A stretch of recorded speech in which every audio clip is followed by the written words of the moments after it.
Good morning student. நம்ம school to college level வரையும் எக்ஸாமுக்கு ரெடி ஆகிட்ருக்கோம். ஏன்னா ஜனவரி மார்ச் ஃபாஸ்ட்டாக அப்படி வரும் எக்ஸாம்ங்கிறது தெரியும். இப்போ ஏர்லி மார்னிங் ஏர்லி மார்னிங்காக எழுந்து படிக்கும்பொழுது ஒரு டைம் டேபிள் வீட்டில் ரெடி பண்ணுங்கள். ஸ்கூல் காலேஜில் நம்ம பண்ணுறதோட டைம் டேபிள் ஃப்ரேம் பண்ணிங்க, மாடல் கொஸ்டின் ரெஃபர் பண்ணுங்கள். அதுக்கு அடுத்தது ரிப்பீட்டட் வேர்டு, அன்னோன் வேர்டு, சயின்டிஃபிக்கு இதெல்லாம் ரிப்பீட் பண்ணி மெமரியும் ரீகால் பண்ணி எழுதி பாருங்கள்.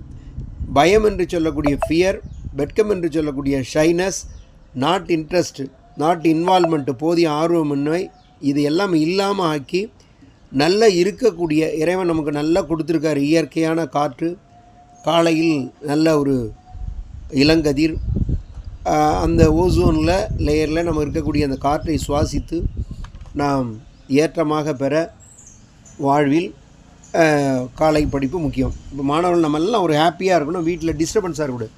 சரி, இந்த நிலமையில் நம்ம பயாலஜியில் ஸ்மால் இன்டெஸ்டைனில் ஒரு டிப்பிக்கலான கொஸ்டின் நம்ம கேட்குறோம்.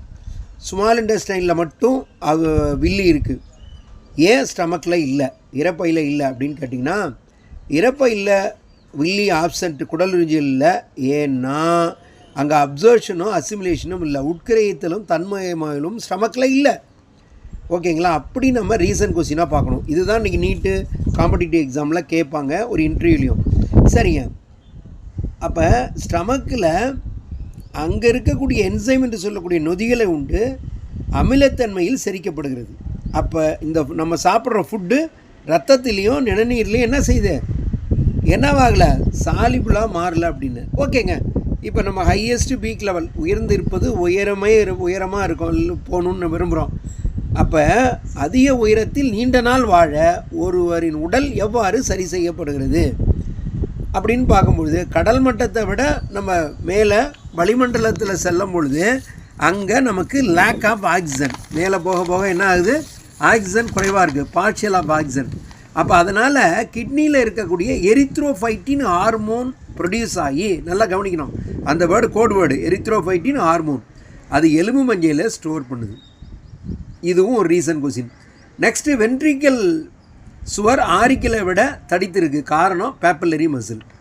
நெக்ஸ்ட் கொஸ்டின் ஃபோர்த்து ஃபிசியோதெரப்பினா ஒன்றும் இல்லைங்க, நம்ம கைகால் செயலிழந்ததை உடற்பயிற்சி மூலம், அதனால தான் காலையில் பயிற்சி, காலை மாலை உலா வந்தால் காலாக நெருங்காது.